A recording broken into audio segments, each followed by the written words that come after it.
Vážení spoluobčania, obraciam sa na vás ako jeden z občianskych aktivistov, ktorý je v rámci Slovenskej republiky príslušníkom národnostnej menšiny Rómov, ako máte možnosť aj na mne vidieť. Hlásim sa hrdo k slovenskej štátnosti a vyhlasujem všade, že som Slovák. Som hrdý na svoju vlast. Chcem ale upozorniť na veľmi veľké nebezpečenstvo, ktoré tu reálne mne ako Slovákovi hrozí, ale vzhľadom k tomu, že som Róm, som na túto situáciu pripravený na rozdiel od vás všetkých v rámci Slovenskej republiky, ktorí tvoríte tú majoritnú spoločnosť v tomto štáte.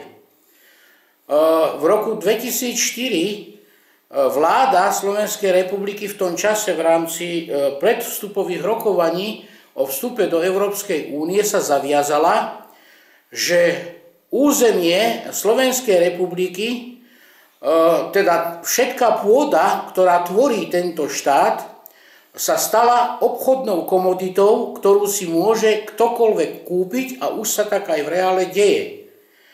Chcem vás týmto upozorniť na fakt, že my, Rómovia, sme už tisíce rokov ten život kočovného človeka zažili a prežili a chvála Bohu, sme ešte stále tu. Vzhľadom k tomu, že občania Slovenskej republiky, ktorí sú hrdí na svoju vlast, na svoje územie, takisto ako aj ja, vám teda touto formou oznamujem, že práve nadobudnutím platnosti tohoto zákona o túto pôdu na vašu vlast ste prišli. Prišli ste o svoj vlastný štát. Dňom 1.5.2014 sa toto stane reálnou skutočnosťou.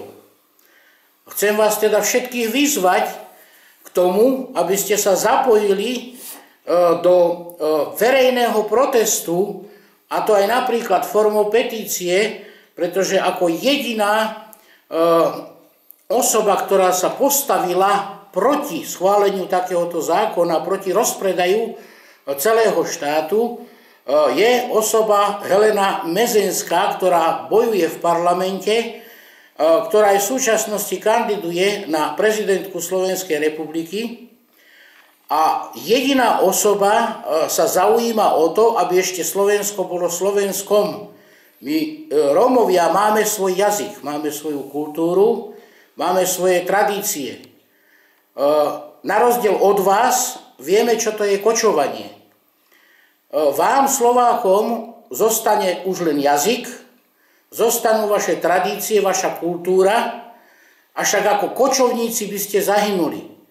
Tak ja, cigáň, vzhľadom k tomu, že sa hrdo hlásim k slovenskému národu a k občianstvu, vám zaručujem, že ako Rómovia vás naučíme byť kočovníkmi, pútnikmi a bludármi po celej zemi.